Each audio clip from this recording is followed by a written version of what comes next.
Call this meeting to order of General Law Subcommittee number 2.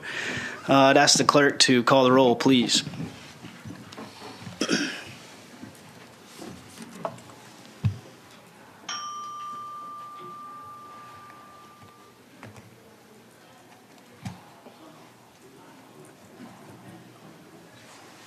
Close the roll. Looks like we have a quorum. Welcome, everybody. Glad you're here. Members of the public, members of the General Assembly. Since this is our organizational meeting, I think we'll just do brief introductions if you'd be so kind to start us out. Roxanne. Delegate Robinson. Delegate Roxanne Robinson, 27th House District, Middle of Chesterfield County. Glad to be back. Mr. Chairman, that's Delegate Buddy Fowler, 55th House District, which is Hanover, Caroline, Spotsylvania. Thank you, Mr. Chairman. Emily Brewer from the 64th House District, parts of Suffolk, all of Isle of Wight, Surrey, and parts of Prince George County. Mr. Chairman, Delegate Carrie Coiner representing the 62nd District, portions of Chesterfield County, Prince George County, and the entire city of Hopewell. J. Leftwich, represent the 78th House District, which is now the 9th District, and I'm simply an ex officio member of this subcommittee. Good afternoon, everyone. I'm Delegate David Bulova, representing the 37th District, which is the city of Fairfax and parts of Fairfax County. Good afternoon, Betsy Carr, 69th House District, representing city of Richmond, mostly the southern part.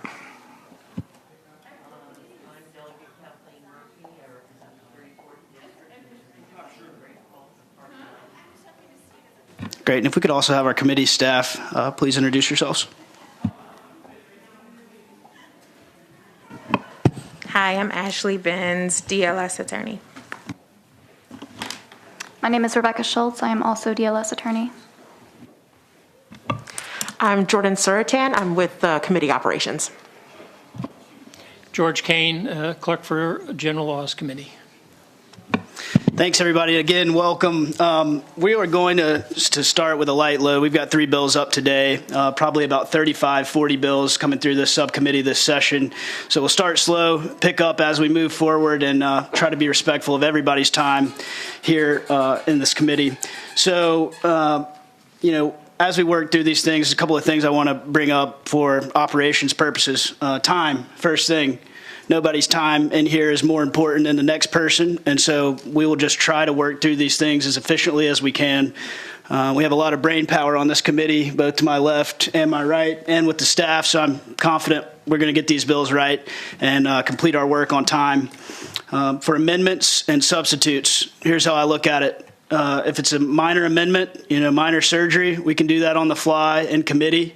But if it's a major substitute, an amendment in the nature of a substitute that's going to be a wholesale rewrite of your bill, I would just ask that members of both the Republican and the Democratic caucus talk to your colleagues, make sure that we get those amendments in, the major surgeries, at least 24 hours ahead of time, either to myself or to Ashley.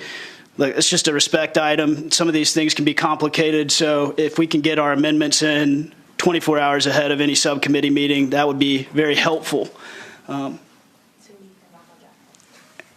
Ashley Benz, our staff attorney, please direct your amendments to her ahead of time and be respectful with her time as well. Stakeholders, just be proactive. Please reach out to the members of the subcommittee. Let us know what's going on with your positions and with your interest. Let's see, testimony that comes up before the committee. My preference is for in-person testimony here in front of the committee. It'd be great to see anybody who's willing to advocate either pro or against some of these bills. We'd like to have you in person, but if you can't make it in person, we also have virtual testimony options available. We'll do our best to get to everybody that's on the virtual queue as we go through these bills, but if there is a situation that comes up where you're not able to speak virtually, know that you always have the hodspeak.virginia.gov as an outlet to put in your public written comment. And that goes for those who are here in person as well. If you wish to provide written comment, that option's always available to you. Let's see. Outside of that, just try to keep your comments when you're speaking to bills either for or against them. Practice summarization skills, good summarization skills. Succinctness will be well favored on this committee. And so with that, we'll start our docket. We have 3 bills up today. We'll start with HB 21. That's Delegate Fowler's bill. Okay, thank you, Mr. Chairman. House Bill 21 is anti-public auction of personal property, satisfy lien, advertisement requirement website. Basically, the summary allows an advertisement for a public auction of personal property to satisfy a lien to be published on a publicly accessible website that conducts property sales. Under current law, an advertisement is required to be published in a newspaper of general circulation. If you look down to line 65, there's the operative language, which basically just says that a public auction of personal property shall be had at the self-storage facility at the nearest suitable place and where the personal property is held or stored online. An advertisement shall be published at least once prior to the public auction in a newspaper of general circulation in a locality or in the locality in which the public auction is held, or in the case of an online public auction at the county, city, or town in which the self-service storage facility is located, or on a publicly accessible website that conducts property sales. And Madam Speaker, members of the committee, and that is what the bill does. Thank you, Delegate Fowler. Are there any members of the public who wish to speak in favor of this bill? I think we have a few on the virtual queue. Madam Clerk, if you could call those individuals. Absolutely. Thank you, Mr. Chairman. First, we have Daniel Bryant. Mr. Chairman, members of the subcommittee, thank you for the opportunity to testify today. My name is Daniel Bryant, and I'm legal and legislative counsel to the National Self-Storage Association based in Alexandria, Virginia. The National Self-Storage Association also manages the Virginia Self-Storage Association. I ask for your support today for House Bill 21, a bill meant to modernize the self-storage lien process in Virginia by providing an option for a storage owner to advertise an upcoming lien sale on a publicly accessible website that conducts property sales as opposed to in a newspaper of general circulation. Historically, self-storage lien sales occurred on-site at the facility where the tenant default occurred. In the last several years, that has changed. Many self-storage owners nationally have shifted to online auction platforms to conduct these sales.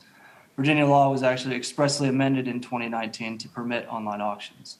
Online sales can expand the audience of potential bidders by allowing bidders to submit bids over several days without attending a one-day sale in person. As online auctions have increased significantly in popularity, it is logical that sales would also be advertised on the platform where the sale is conducted. Interested bidders seek out these upcoming auctions on these platforms, which may be accessed free of charge. A continued legal mandate to advertise the sale in a newspaper of general circulation is ineffective at reaching the intended audience and inconsistent with advertising requirements of most states nationally.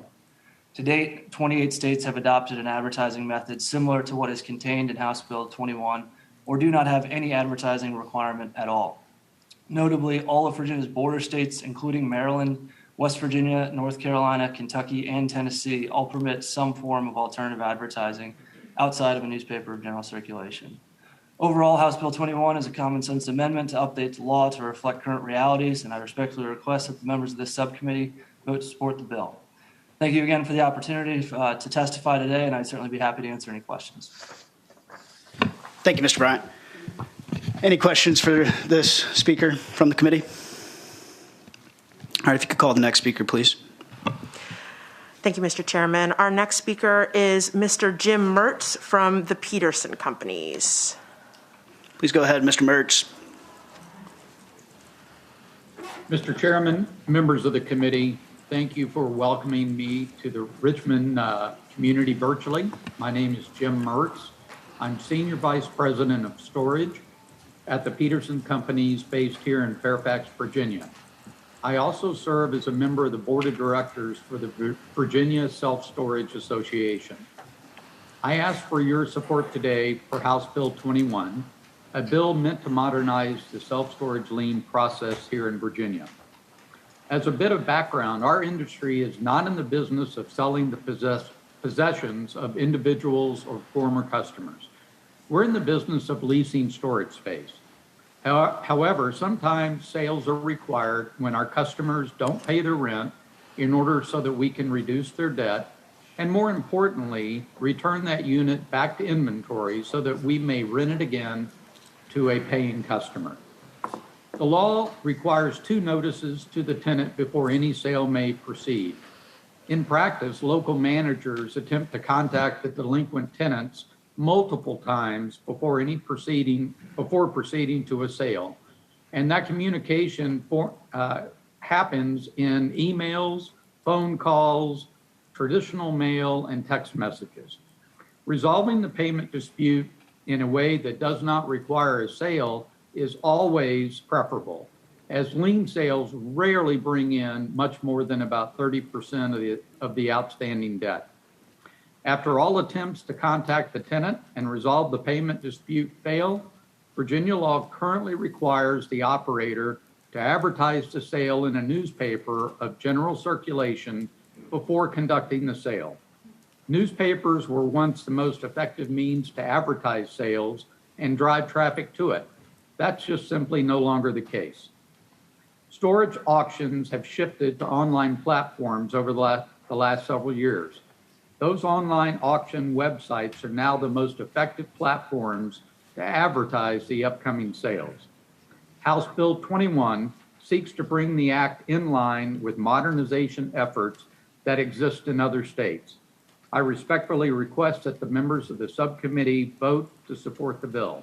Thank you again for permitting me to testify today, and I also am happy to answer any questions.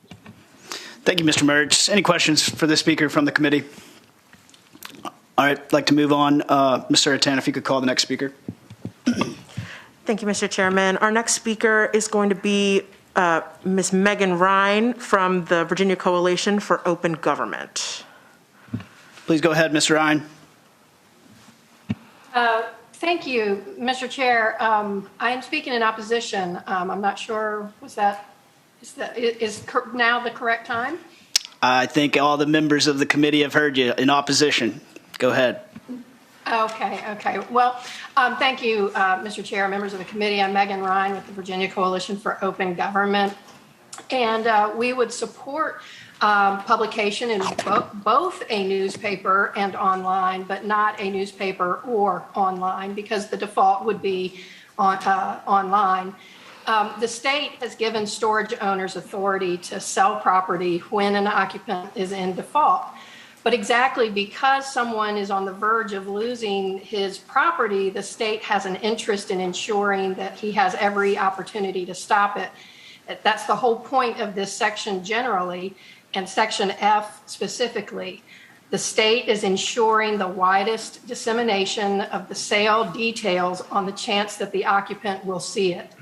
That won't happen with publication only on an undefined website that the occupant may be completely unaware of because his computer is in the storage unit and he can't access it then. So we would ask for a no vote on this bill. Thank you. Thank you, Ms. Ryan. Are there any questions from the committee of this speaker? All right. Is there anyone else in the room here that would like to testify on this bill, either for or against? Ms. Siebert, please go ahead. Good afternoon, Mr. Chairman, members of the committee. Amy Perrin-Seibert here today on behalf of the Virginia Press Association. We're here to speak against the bill. Obviously, it's no surprise that we would like to keep these notices in the newspaper, but I think it is important to reiterate what Megan Ryan just said, too. I think there's been a fundamental misunderstanding of the purpose of the statute. It's not to identify the sales itself. It's to have an opportunity for those individuals who's losing their public property to have that final bit and final chance to be able to get it back. I think it's really important. The statute outlines all the ways that those private businesses can notify people. It's a letter, a certified letter, or certified email, and then the final option is to put it in the paper. And what they do is they list your name, they list the storage unit, and you have the opportunity to see it, or your neighbors do. I think especially when you're talking about small communities, neighbors and family members will be able to see that and be able to alert people. There's a lot of opportunity situations where people might not know that their belongings are going to be auctioned off. I think it's extremely important that people get that last bit and chance. It's also important to understand that when you're talking about the newspaper, you're not talking about just the hard copy. We passed a law in 2019 that requires newspapers, if you do a public notice, it has to be in the hard copy. It has to be on their website in front of the paywall, clearly noted on the front page that says public notices, and it goes into a Virginia database, virginiapublicnotices.com, where it's all searchable and you're able to find it. So we also have modernized our system. I think we heard that from the General Assembly over the last few years, and so that is also very available. People do read the paper. We read it online every day, like 93 million hits a month in Virginia on newspapers. I think it's really important that that is a place that people do see this information. So again, we hope that you will vote against this and keep this in the paper. As Megan said, it would be fine if you also advertised it there. But again, the purpose isn't to let people know about the auction itself to go buy things. It's the last opportunity for people to get back their private property. And that's the state's interest, is to protect an individual's private property. So we hope you'll oppose this bill. Thank you. Thank you, Ms. Seibert. Any questions from the committee for the speaker? All right. Seeing none, I'll give Delegate Fowler the final word on this bill. I believe we have one more speaker, Mr. Chairman. I'm sorry. Please come forward. Apologies, Mr. Chairman. Ken Hutchison on behalf of the Self-Storage Association. I'd like to just put forward one quick correction. It's our understanding and practice that the advertising requirement does not require the listing of the name of the individual who has the unit. So I just wanted to clarify that point. Thank you. Question from Delegate Carr. Please go ahead. Thank you, Mr. Chairman. Just a question. How much money would be saved by people not having to advertise? Do we know that? Do we have any sense of the cost of that? I would imagine that might, I don't know, would that be one of the motivating factors behind this? Mr. Chairman, I do not have that information, but perhaps one of them may have that. That would be largely dependent upon what jurisdiction you're in and what the advertising rates are per newspaper. We've got, I don't know if the gentlemen that were testifying earlier are still in the queue, but perhaps they could answer it, but it would vary jurisdiction to jurisdiction and newspaper to newspaper. Thank you. Have another speaker from the public. I might be able to answer that a little bit. I mean, I know, for an example, to answer your question, Delegate Carr, I know the Chesterfield Observer, they said it can cost about $120, and you can actually list as many names in that as possible, so it reduces the cost. So it would look like this. It's obviously, this is a big version of it, but it would be much smaller, but it has the person's name and the unit number, and so obviously that number gets reduced by the cost for each one. So, but about $120 is the average, and it could be less than that, but I don't think that's too much for people's private property being sold off. So. Delegate Carr, did that answer your question? Thank you, Mr. Chairman. Yes. Thank you. Delegate Bulva. Thank you, Mr. Chairman. I guess following up on the question about whether or not the unit number and the person's name associated with that unit number has to be advertised, is that contained somewhere in here, or is that not? And so I know that you showed us kind of a sample advertisement where that information is present, but I didn't know if that was something that was just traditional or whether that was a requirement. I think it's been traditional. I'll be honest with you. I asked my newspaper folks, because I had heard that was one of the arguments, that the names weren't listed, but all the examples I got back from the newspapers, they do have those names listed, and I think that's what happens. The storage unit folks do put the names out there, and they do put the numbers there. So we have not seen a lot of examples where people don't do that. So that is, I think, the accepted practice for that. So thank you. Mr. Chairman. Any other? Yes, Delegate Fowler. Okay, again, I just want to point out before somebody makes a motion that, again, while there's no requirement for folks to post names, numbers, addresses of the folks, there's also no requirement, that, let me just say this, the self-storage people can also, can put an advertisement in the newspaper if they choose to. So this doesn't eliminate that choice.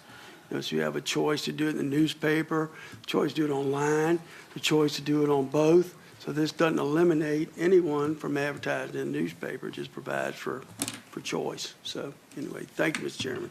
Thank you, Delegate Fowler. No other questions from the committee. It operates by motion. Mr. Chair, I move to report. There's been a motion to report. Is there a second? Second. There's been a second. Mr. Chair. Yes, Delegate Bulva. Speaking to that motion. Please. Right, thank you very much, Mr. Chairman. And I understand, I guess, the desire to modernize this particular section of the code. I know that we've already made some progress with respect to what Ms. Seibert was talking about. But for me, it really does come down to a really very fundamental question about what is our public interest.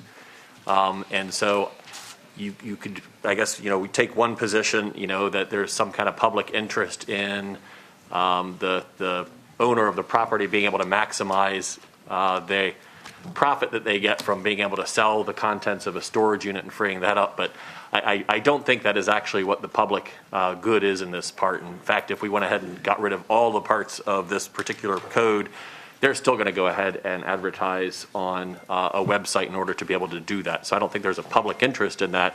I think that's going to happen just because of market forces. And so I do think that the public interest in all of this is that you are alerting the public one last time that you are having property that is going to go to auction.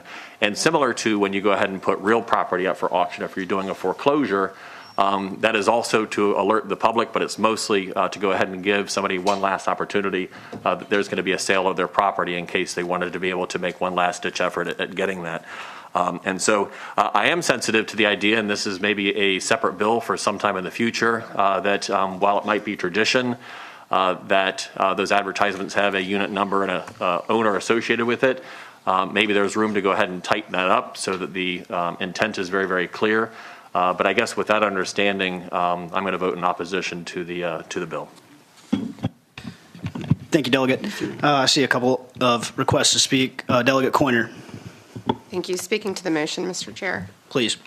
Where I come down on this issue is in looking at what our current law has stated, which does not require a notice of by name or unit number. But I would say if we look at what the real interest is in this particular type of advertisement, it's really for the owner who's provided the notice multiple times to the occupant of one of their units that they are in default and they need to free up their space. So they have provided multiple times that notification to the occupant of the space. And, I look at it as the real intent is to free this up and move on. And I think the practice has been to put the unit number and name because I think most self-storage owners really want that person perhaps to show up and pay their past due bill and move their stuff out or keep paying. So I think there's an interest to have them present for the ultimate goal of either paying in full and moving on or getting their items out of their unit. So I, again, am going to continue to support this bill going forward. Thank you, Delegate Coiner. We also have Delegate Fowler. Just so finally, again, I think, we need to also focus on the private property rights of the owner of the self-storage unit who has expended lots of money and effort to maintain this facility.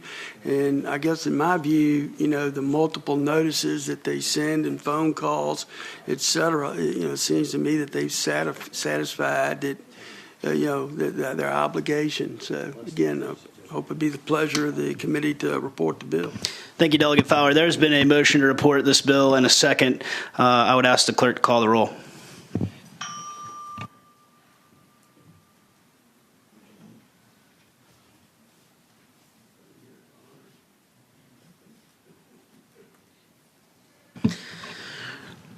Looks like all members have voted. Delegate Leftwich, are you planning on voting on this item ex officio? Thank you, Mr. Clerk. This bill fails to report on a 4-4 vote. Thank you, Delegate Fowler. Thank you, Mr. Chairman. I'd like to call the next patron, Roxanne Robinson, on House Bill 214. Delegate Robinson. Thank you, Mr. Chairman. Right before committee, we have made a small amendment to this bill, and so if we could have council report the amendment. Yes, Mr. Chairman, on line 14 of the bill, after known, towards the end of that line, we're going to unstrike respectively as the blank insert name of locality, redevelopment and housing authority. So essentially unstrike all of the stricken language in the bill and then add the word or, so that the sentence would read, or that clause of the sentence would read, to be known respectively as the blank insert name of locality, redevelopment and housing authority, or by an appropriate name and title to be determined by each locality. Any members of the committee have questions on that line amendment? Okay. Do we have to vote on it, I think? Chairman, Delegate Boulevard. I would move the amendment. Amendment's been moved. Is there a second? Second. All right. All those in favor of adopting this line amendment, please say aye. Aye. Any opposed? No opposition. The line amendment is accepted. Delegate Robinson, if you'd like to testify to your bill. Yes, Mr. Chairman. So what this does is basically allows a locality to name their housing and redevelopment authority to maybe something that's more appropriate to their locality, to their area. It just gives them flexibility in renaming that authority. It doesn't change what the authority is able to do or anything. It's just a kind of expands how they sell it. Okay. And I don't believe there's any opposition to this bill. I have some few folks can testify to it if need be, but that's the bill. Sure. We'll come back to committee members' questions here in just a second. Let's hear from the members of the public who are here to speak either for or against the bill. We'll take the pro arguments first. Mr. Chairman, members of the subcommittee, Tyler Craddock on behalf of the Virginia Association of Housing Community Development Officials. We support the bill. We requested this bill, and I'm happy to answer any questions. Any questions from the committee of the speaker? All right. Anyone else to speak in favor or against the bill here in person? All right. Is there anyone on the virtual queue to speak to this bill? All right. With no one in the virtual queue, I'll take it back to the committee. Are there any questions for the patron? Delegate Wolva. Thank you, Mr. Chairman. I just wanted to speak in support of this particular piece of legislation and appreciate the delegates' willingness to go ahead and keep that historic reference to a redevelopment and housing authority. But this is very similar to the flexibility we're provided for planning district commissions, which could be a mouthful. And so in the code, we said you can call it a planning district commission, or you can call it something that's more appropriate, like a regional commission or regional council. So happy to support this piece of legislation. Thank you. Are there any other members of the committee with questions or comments on this bill? All right. Seeing none, this committee operates by motion. Second. All right. The bill has been moved and seconded to report. Clerk, please call the roll.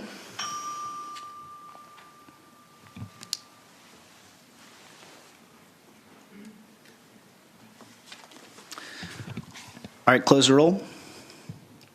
Delegate Robinson, your bill reports 8-0. And we will call the final bill of the day, which is House Bill 258, Delegate Simons.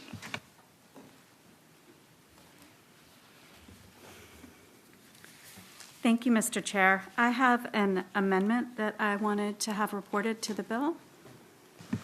Please go ahead. Mr. Chairman, on after line 318, insert a second enactment clause that says that notwithstanding subsection B of section 35.1-15.1 of the Code of Virginia as created by this act, any individual employed by a hotel as of the effective date of this act shall complete the required training course no later than December 31st, 2022. Delegate Simon, would you like to explain that line amendment? Yes, that was requested by the Hospitality Association to clarify the timeline of when the required training would take place. And in your opinion, just putting that date in there, will that accomplish your goal of making sure that the training is taking place, or will that work moving forward, or do we need to set a certain time that employees have to do this training? I think that giving them until December 31st, 2022 should be ample time. But, I am happy to work with the Hospitality Association on the date if they have further edits. Okay, thank you. Any questions from the committee on this bill so far? Everyone understand the line amendment? All right. I'd like a motion to accept that line amendment. So moved, Mr. Chair. All right. Been motioned and seconded that we accept the line amendment. All those in favor say aye. Aye. Any opposed? All right. Line amendment's accepted. Thank you. Delegate Simons, if you'd like to continue with your bill. Thank you, Mr. Chair. HB 258 creates an online human trafficking course for hotels and their employees. It directs the Virginia Department of Criminal Justice Services to create an online human trafficking awareness course to help recognize and report instances of human trafficking. It requires hotel proprietors and employees to complete the program within 6 months of their employment and biannually after that.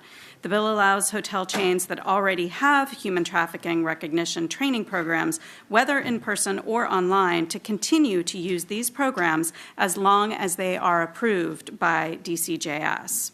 We know that with our major airports, highways, tourist areas, human trafficking is a persistent problem in Virginia. I'm really proud that last year we had unanimous support for human trafficking recognition training for employees in the casino industry. This bill is a continuation of that effort to make sure that we have trained and effective bystanders ready to safely intervene so that if they see something, they are empowered to say something. Our friends in law enforcement need folks in hospitality and everyone in the community to help combat this horrible problem. I'd be happy to take any questions. Thank you, Delegate. I see that Delegate Brewer has hit a request to speak button. Delegate Brewer. Thank you, Mr. Chair. Question for the patron. I noticed that very specifically in parts of the code, we talk about hotels, motels, campgrounds, all these things. Is there any specific definition for, because I see your bill references hotel, what that definition would be? When I consulted with DLS on that point, there is a very specific definition of hotels in the Code of Virginia. Follow-up question? Go ahead, Delegate Brewer. What then would the difference between a hotel and a motel may be, and why did we not include motel as well? My understanding is that hotel is a general term that does cover motels as well. Thank you. Thank you, Delegate Simons. We'll take commentary from the public. Anyone here to speak in person, either for or against this bill, if you would rise and come forward, please. Please identify yourself and your position. Mr. Chairman, members of the committee, Robert Melvin with the Virginia Restaurant, Lodging, and Travel Association. We are very supportive of Delegate Simons' efforts to go and combat human trafficking through training for hotels. I will say that our organization has been working for years to combat human trafficking, and we have some training programs are already in place with many of our major brands that we feel like really help address this issue. And so we want to try to continue to work with her on trying to get some of those programs that are from some national anti-trafficking organizations like the Polaris Project, ECPAT USA, et cetera, recognized to ensure that there's not any ambiguity here. So thank you very much. Thank you. I think we have a few speakers that are with us virtually. If you could call those, please. Thank you, Mr. Chairman. We have just one speaker here today via Zoom. It's Mr. Patrick McKenna with the Virginia Coalition Against Human Trafficking. Mr. McKenna, if you're with us, please go ahead. Thank you, Mr. Chairman, members of the committee, and staff, supportive staff. Thank you to Delegate Simons for bringing this bill, and thank you for the opportunity to allow me to speak on behalf of it. As Patrick McKenna, I'm an attorney of 32 years and also the co-founder and director of Virginia Coalition Against Human Trafficking, whose member organizations represent hundreds of survivors across Virginia. Also the president and founder of Human Trafficking Justice and Freedom International, which provides free legal services to human trafficking survivors. The organizations that make up the coalitions and survivors would attest to the need for this legislation from a few perspectives. The first is prevention. While I hate to do it, and I did do a quick check last night of a popular website where those being prostituted are advertised. In the Richmond area, there were 86 survivors alone being advertised, not to mention the linked advertising to survivors being prostituted down in my area. Accordingly, the ability for hotel employees to understand what they're seeing and what to do when they see it may help discourage trafficking occurring within these establishments in the first place, because most of the rendezvous points for these 86 victim survivors I mentioned were hotels and motels. The second, and equally important, is that it would help with the identification of those being exploited and could accordingly lead to a way out for a survivor of human trafficking. Further, it would increase the liability and culpability for those establishments and or their employees who would seek to profit off those being exploited despite this training. There was actually a survivor advocate who's a member of our board and an expert in this arena who's multiplied trafficking situations occurred in the hotel motel industry, Amanda Davis. Unfortunately, it does not appear that she received a link, so won't be able to testify today. So I want to make sure that her survivor voice was heard. Finally, while we understand that some entities are taking voluntary action to address this issue, codification of this process will ensure that all entities take this issue seriously and have the staff in place with the knowledge necessary to ensure that they know what they're seeing, what to do when they see it, and they're equipped and empowered to take action. Accordingly, Mr. Chairman, I would ask the committee to vote in favor of this bill. Thank you.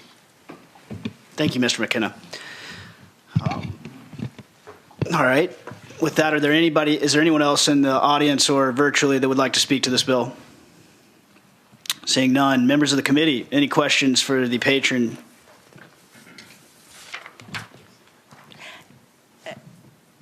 Delegate Brewer. Thank you, Mr. Chair. Not to belabor the point, this is a passionate topic for me. I do see a couple areas in here and I was just doing some research on the code, so forgive me. There is a differentiation between hotel and motel. I'm not an attorney, so I'd like to maybe see if we could maybe take it by for the day and have staff attorneys look at this and define that, because I want to make sure we're encompassing everything and we're not leaving anybody out. The patron would be amenable to that. Okay, you can come back to that motion in just a second. We have another committee member that'd like to speak. Delegate Coiner. Yes, 2 questions, Mr. Chair. Please. Thank you, Delegate Brewer. I echo the sentiment of Delegate Brewer, but also looking at, I know in our community, I represent an area along Interstate 95, and we have had a very high turnover of employees within the hotel industry. So the 6-month time period, I think giving them up to a year of employment might help with not having to cycle so many people through immediately. So that might be a little breathing room. So, they're going to be an employee who's going to be there for a longer period of time. The second thing that is along the lines of unintended consequences, I didn't know if you had a conversation with our Chiefs of Police Association about this bill at all. My concern would be, I know that our local police chief and department, they go out and actively do trainings with all of the hotels in our community. And I think sometimes unintended consequences of quick online courses is that folks take that avenue rather than more intensive actually meeting with their local police departments who have their officers who are trained in this and actually work in our communities and are out actively looking for human traffickers, that this doesn't have the unintended consequence of saying, well, we can do this as what we do instead of working more closely and the more in-depth training that they give locally. So I don't know if you had conversations, and I, again, would love for this to go by for the day, just if you haven't, to see about that. I know it's a big deal in our community, the work that they're doing. So. Thank you, Delegate Corner. Please, Delegate Simons. Those are all really good points, and I'm happy to work on that for the next week or so. I have been in close contact with the Virginia Department of Criminal Justice Services, and I believe they do work with the police on these trainings, but I'll liaise with them again and see if what the linkages are between DCJS and the police trainings. And in terms of the hotel motel, maybe we could put a definition in here or refer to the definitions. So very happy to continue to work on those 2 items, and happy to take any other questions from the committee. Thank you, Delegate. Are there any other questions from the committee at this time? Mr. Chair, I have one additional. Delegate Coiner. Thank you. One other element that if this bill ends up moving forward, again, within our community, folks move from hotel to hotel working, depending on who's paying better. And so perhaps you may want to look at including where once you pass this and get this certificate, that DCJS is going to keep the records of everyone who has it, so that every single hotel isn't having to recertify and retrain people. So I would think once you've passed it, it should be the burden of DCJS to keep track of that. employee, tie it to the employee every 2 years, not the hotel. That if you're working there, that they can look it up and see if their employees need to renew or not. So just another add-on thought. Thank you, Delegate Coiner. Okay, so this bill is going to get worked on over the next week. We're going to take it by for the day. I think that's a voice vote, but I'd like to have a motion to go by for the day. All right, there's a motion to pass that by for a day. All those in favor say aye. Aye. All those opposed? All right, Delegate Simons, your bill will go by for the day, and that completes our docket for the first General Laws Subcommittee number 2 meeting of the year. For everybody that's here, we'll have a significant amount of bills coming up relating to the Landlord-Tenant Act and also the Property Owners Association Act. And so that's what will be up here in the next couple weeks. Just keep working on your bills. If any subcommittee member needs anything, please reach out to myself or to Ashley. Thank you. With that, I'd take a motion to adjourn. All right, there's been a move and second. Without opposition, the committee shall rise. Thank you.